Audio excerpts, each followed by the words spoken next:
उनकी दिव्यदृष्टि खोल दी। दिव्यदृष्टि खुल जाने के बाद जीव भूत और भविष्य और वर्तमान के सभी ज्ञान से परिचित हो जाता। पहले क्या हुआ था, कहाँ कहाँ किसने क्या बोला था, क्योंकि ये जो शब्द है ये खंड नहीं होता, ये एक पिक्चर सी बन जाती है। जहाँ जहाँ हम जाते हैं, आते हैं, मिलते हैं, ये सब पिक्चर बन जाती है और ये हमारे यहाँ घूमती रहती है। और जिनकी दिव्यदृष्टि खुल जाती है उनको एज इट इज वो वचन सुनने को मिलते हैं और वो ऐसी सब क्रियाएं हो रही है जो फिल्म वो जो की जो दिखाई देती है। उसमें अंतर इतना होता है कि वो अपनी लैंग्वेज में फिर वहाँ बोलकर सुनाते हैं अन्य समाज को, बाकी घटना जो की तो होती। इसी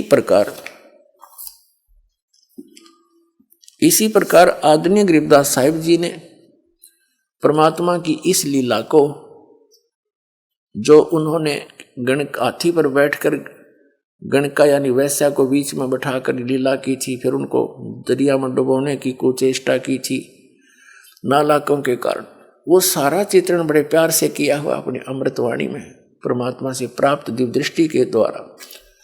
पुण्यात्माओं, जैसे लाखों वर्षों पहले श्री रामचंद्र जी ने जो लीला की थी जिसको रामायण कहते हैं, उस रामायण का वो सारी घटनाओं का ज्यों का तो चित्रण श्री तुलसीदास जी ने अपने वचनों में अपने हिसाब से अपनी वाणी में किया था। तो वो सबको मान्य है कि जो तुलसीदास जी ने लाखों वर्ष के बाद उस समय चल रही चलचित्र की तरह वो सारी घटनाओं को देखकर और लिखा था और सत्य माना जा रहा है। इसी प्रकार अपनी दिव्यदृष्टि की रेंज होती है, जैसे एक सूक्ष्मदर्शी होती है, एक दूरदर्शी होती है।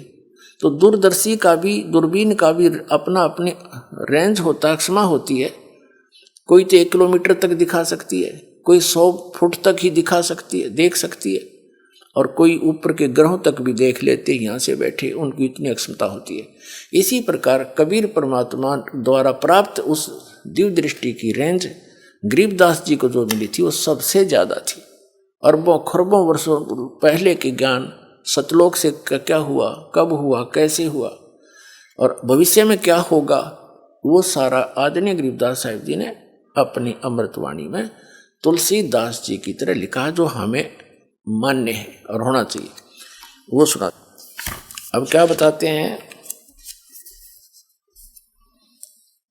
फिर गणका के संग चले सीसी बरी शराब, गरीबदास उस पूरी में जुल्हा भया खराब। कि उस नगरी में, उस काशी नगरी में कबीर परमात्मा उन लोगों की दृष्टि में एक बेहुदा व्यक्ति लगने लगा। जुल्हा यानी वो कबीर धानक परमात्मा हुआ खराब, यानी सबकी दृष्टि में वो गलत सा लगने लगा। क्योंकि फिर गणका को संग लिया सीसी बरी शराब, वैसा को साथ लिया और लोगों की दृष्टि में वह सीसी शराब की थी, लेकिन वो गंगा जल था। गरीबदास उस पूरी में जुल्हा भया खराब, तारी बाजी पूरी में ये भिष्ट जुलदी नीच। गरीबदास गणकास जी ही दो संतों के बीच। गरीबदास जी क्या बता रहे हैं कि उस पुरी में, नगरी में, जब कबीर साहब को उस दशा में देखा, हाथी के ऊपर बैठे हुए हाथ में शीशी शराब की तरह पी रहे थे गणका को, वैसा दोनों संतों के बीच में बैठी थी, तो सारी नगरी में ताली पिट्टी, हंसी मजाक कर, गाली दें, ये दुल्हा नीच, वो अपनी असलियत पर आ गया। देखो, तारी बाजी पूरी में ये भ्रष्ट दुलहदी नीच। गरीबदास गणकास जी ही दो संतों के बीच। गावत बैन विलासे पद गंगा जल पीवंत। गरीबदास भी भल बहे वो मत वाले घूमत। बड़ुआ बड़ुआ सब कहें कोई न जाने खोजे, दास गरीब कबीर करम ये बाटे सिर का बोझे। क्या बताते हैं कि कबीर साहब पर अपनी महिमा के शब्द गा रहे थे। गावत बैन विलास पद वो गंगा जल पीवंते, गंगा जल पी रहे थे सीसी से। और गरीबदास भी भल बहे वो मतवाले घूमंते, जैसे लोगों को ऐसा लग रहा था ये तो बिल्कुल शराब के नशे में और मतवाला होकर घूम रहा है। बड़ुआ बड़ुआ सब कहें कोई न जाने खोजे, दास गरीब कबीर करम ये बाटत सिर का बोझे। सब कहने लगे तो बड़ुआ है, गंदा आदमी है, देखो सरेआम क्या जुल्म कर रहा है। तो कभी गरीबदास साहब जी कह रहे हैं कि बड़ुआ बड़ुआ सब कहें और कोई ना जाने खोज, वास्तविकता से को परिचित नहीं, ये लीला क्या कर रहे हैं। गरीबदास जी कह रहे हैं कि कबीर परमात्मा वो अपने सिर से इन नकली शिष्यों का बोझ पटक रहे हैं, डारत सिर का बोझ। अपने आत्माओं, इस तत्व ज्ञान से आपको बहुत कुछ ज्ञान होगा। जैसे ये नकली संत लाखों करोड़ों शिष्यों को अपने पीछे लगाकर गर्व महसूस कर रहे हैं कि हम बहुत बड़े संत और मंडलेश्वर बन गए, और ये पता नहीं आपको ज्ञान है नहीं, आप अधिकारी हो नहीं। इतने शिष्यों को आप भ्रमित करके परमात्मा की आत्माओं को कितने अपराधी दोषी बन रहे हो।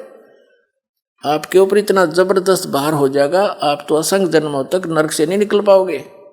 तो ये परमात्मा ने भी यह लीला की कि जब देखा 64 लाख से उस समय, आज से 600 वर्ष पहले 64 लाख से होना कोई बालकों का काम नहीं, ना कोई मीडिया था, ना कोई ऐसा और दानक जुलाहे के घर जन्म जिसका, एक गरीब व्यक्ति आम आदमी की दृष्टि में तो कितने समर्थ थे वो। कैसे उन्होंने लीला करके अपने बच्चों को अपनी शरण में लिया, उनको सत भक्ति दी। लेकिन हम परमात्मा को ना पहचान कर उससे ऐसे ही बिछुड़ते रहे। अब वो कमी, अब जो दास आज सत्संग सुना रहा है वो लास्ट में रिजल्ट निकलेगा इसका। तो वह त्रुटि, वो कमी अभी तक हमें हानि करती रही, आगे अड़ती रही। तो क्या बताते हैं, तो सभी के सभी जो शिष्य थे वो अपने आप विमुख हो गए, सत्संग में जाना ही छोड़ गए। यहाँ दो स्थिति होती है, एक तो होता है गुरुद्रोही। गुरुद्रोही वो होता है जो गुरु की निंदा करने लग जाता है, उसका विरोधी बन जाता है, तो वो तो गुरुद्रोही है। गुरुद्रोही तो कभी भी फिर भविष्य में अगले जन्मों में कई असंख्य युगों तक मानव शरीर नहीं प्राप्त करता। और जो वैसे ही लोक लाज में दब के अराना छोड़ गए तो उनको, और गुरुद्रोही हुए नहीं, गुरुद्रोही की परिभाषा आपको बताई थी, तो उनको फिर आगे उस परमात्मा के द्वारा दी गई भक्ति, जिसने 2 वर्ष की, किसी ने 10 वर्ष की, किसी ने 20 वर्ष भी की होगी, किसी ने 30 वर्ष भी की होगी, तो उस भक्ति से वो फिर रह गए यहीं पर। लेकिन उस भक्ति के कारण परमात्मा उनको चार्ज कर गए, इतने दयालु हैं। उनको फिर मनुष्य जन्म मिलने शुरू हो गए, और वो ही आप हो जो यहाँ आ रहे हैं। उन 64 लाखों में से पहले वो आएंगे। आप भटक रहे हो, परमात्मा से दूर हो गए, लेकिन वो दयालु हैं। उनको मालूम था कि ये अब नहीं पहचानेंगे मुझे, हमें चार्ज कर गए, इतने दयालु हमारे कर्म बढ़वा गए, अराब बढ़वा कवा गए, और हम उनसे दूर हो गए, और कोई विकल्प नहीं था उनके सामने। तो हम अब आप जी को जो मनुष्य जन्म मिलता हुआ आ रहा है, आपके अंदर प्रेरणा है परमात्मा की। कोई कहीं जा रहा है, कोई संत के पास जा रहा है, कोई किसी मंदिर में जा रहा है, कोई तीर्थों पे जा रहे हैं, कोई अपने आप ही कोई साधना कर रहे हैं, तो आपके अंदर वो चाह है। तो 2 प्रकार से मानव शरीर प्राप्त होता है। एक तो पूर्व के पुण्य कर्मों से लगातार मनुष्य जीवन कई भी मिल जाते हैं, जब तक उसके पूर्व जन्म के पुण्य चलते हैं, भले ही आगे वो भक्ति करे या ना करे, पिछले प्रारब्ध के कर्मों से, संचित कर्मों से ऐसे मिल जाते हैं। तो जो व्यक्ति ऐसे मनुष्य जीवन से ही मनुष्य जीवन प्राप्त है, वो जल्दी भक्ति को ग्रहण करता है, उसमें एक चेष्टा रहती है परमात्मा के पाने की। और एक दूसरी टाइप से मिलता है जन्म, एक टर्न वाइज मिलता है, नंबर वाइज। जैसे 84 लाख प्रकार के प्राणियों के शरीर में कष्ट भोगने के उपरांत इतने पुण्य शेष रख लिए जाते हैं इस प्राणी के कि उसको एक मनुष्य जीवन फिर से दिया जाता है। जो अन्य प्राणियों के शरीर भोग भाग के अब आए हैं, वो इस भक्ति में जल्दी से नहीं लगेंगे, चाहे कितना सिर पटक ले, उनकी ओर ही वृत्ति होती है। तो आप जी जो कहीं भी किसी संत के पास गए हैं, उनके पास या किसी मंदिर मस्जिद गुरुद्वारों में जा रहे हो, आप वो आत्मा हो जो मनुष्य जीवन से ही आपको पुनः मनुष्य जीवन प्राप्त हुआ। पिछले जन्म में भी आप मानव ही थे, इसीलिए आपके अंदर अन्य व्यक्तियों से एक विशेष, आपके विचार भी अच्छे होते हैं, आपका भाव भी ठीक होता है। भले ही आप कितनी बुराई कर रहे होते हो उस समय, लेकिन इस ज्ञान को सुनते ही बड़े बड़े शराबियों ने शराब त्याग दी, दुराचारियों ने दुराचार त्याग दिया, डाकुओं ने डाके डालने छोड़ दिए, चोरों ने चोरी छोड़ दी, रिश्वतखोरों ने रिश्वतखोरी छोड़ दी। तो वो पुण्यकर्मी प्राणी गलती से फंस गए उस विकारों में, तो वो मनुष्य जीवन से आए हुए तुरंत त्याग देते। और जो टर्न वाइज नंबर प्राप्त है, वो भी बुराइयां कर रहे हैं, वो ना सुनते हैं ना वो त्यागते हैं, वो तो याद फिर उनका अंत ही बुरा होता है, वो अलग है।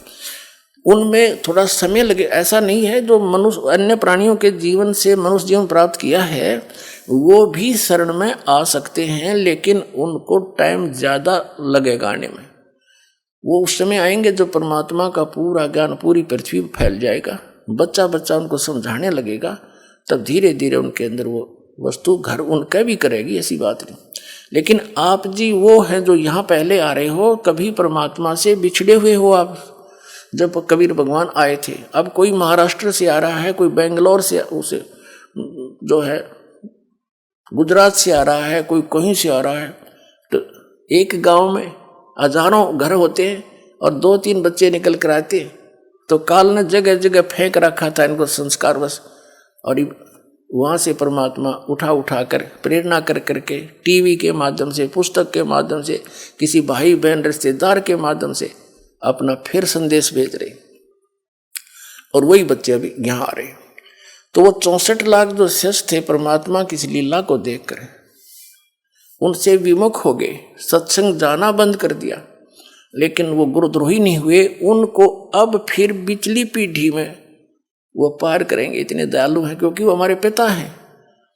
और सो छल छिद्र मैं करूं अपने जन के काज। नमस्कार जी। नमस्कार सर। क्या नाम है बहन जी आपका? विभा। बहन जी आप कहाँ के रहने वाले हैं? दिल्ली से। आपको कोई लाभ भी प्राप्त हुए संत रामपाल जी महाराज से नाम दीक्षा लेने के बाद?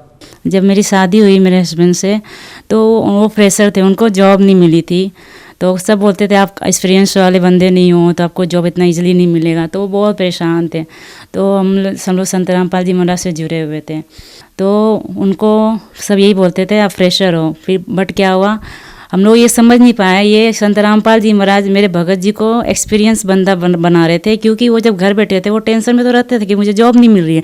बट लेकिन संत रामपाल जी महाराज घर बैठे ही उनको वो हौसला देते थे, विश्वास देते थे ज्ञान के थ्रू कि बेटा यहाँ पे धीरे धीरे ही सब कुछ होता है, धीरे धीरे रे मना धीरे सब कुछ होए, माली सीजे सो घरा ऋतु आवे फल होए। तो मेरे भगत जी का ये हिम्मत संत रामपाल जी महाराज ने दिया, तो वो इतने एक्सपीरियंस हो गए, जिसको बोलते हैं मल्टी टैलेंटेड मेरे हस्बैंड हो गए।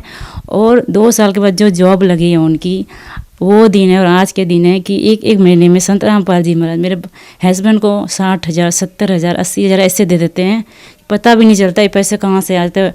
इतने एक्सपीरियंस बंदे होना, जो भी कहीं किसी कंपनी में मेरे हस्बैंड जाते हैं तो सब कोई दंग रह जाता है, सारे उनके बॉस, कि इतने टैलेंटेड आप कैसे हो, जो भी काम आपको दिया जाता है आप कैसे कर लेते हो। मेरे भगत जी बोलते हैं ये मेरी जो भी है मेरी मेहनत है वो संत रामपाल जी महाराज के थ्रू है, उन्होंने मेरा विश्वास भरा है, मुझे सारा कुछ सिखाया है। और जैसे मैं डिप्रेशन में गई थी, तो मुझे डिप्रेशन का प्रॉब्लम हो गया था, तो मैं अपने हस्बैंड को, अपने बच्चे को देखना पसंद नहीं करती थी। तो मैं मानसिक अस्पताल गई, तो डॉक्टर ने बोला आपके तो जितने छोटे बच्चे हैं, आप 7 दिन का दवाई ले लो और ये खाओ, अगर आराम नहीं मिलेगा तो आप अगली बार आना, फिर आपसे अलग डोज दिया जाएगा। बोला चलो ठीक है। फिर जब मैं गई तो मेरा डिप्रेशन और भी बढ़ गया। मैं दवाई खाई, मुझे रिलीफ ना मिले। फिर एक संत रामपाल जी महाराज से एक भगत मती है, वो एक बहन है, वो गुजरात की हैं। तो मैंने उनसे बात किया, मुझे ऐसे प्रॉब्लम नहीं। तो बोले, उन्होंने बोला कि देख, डिप्रेशन का प्रॉब्लम संत रामपाल जी महाराज के लिए कोई भारी बात नहीं है, आप उन पर विश्वास करो। अब उन्होंने जैसा साधना बताया उनके हिसाब से करो, फिर आपको आराम मिलेगा। फिर मैंने तुरंत दवाई को उठा के फेंका कि अगर मैं ये दवाई खाती हूँ, डॉक्टर ने खुद अपने मुंह से कहा कि अगर ये दवाई आप खाते हो तो 4 घंटे बाद आप बच्चे को दूध पिलाना, वरना इसके ऊपर असर पड़ेगा। फिर मैंने क्या किया, मुझे तो और ज़्यादा टेंशन बढ़ गई। एक तो मुझे प्रॉब्लम है, ये बच्चे को प्रॉब्लम कर सकते हैं। तो मैंने संत रामपाल जी महाराज का नाम लेके वो दवाई उठा के फेंक दी। वो दिन है और आज दिन है, 99% मेरा डिप्रेशन का प्रॉब्लम ख़त्म हो गया संत रामपाल जी महाराज के साधना करने के अनुसार। धन्यवाद बहन जी। सर।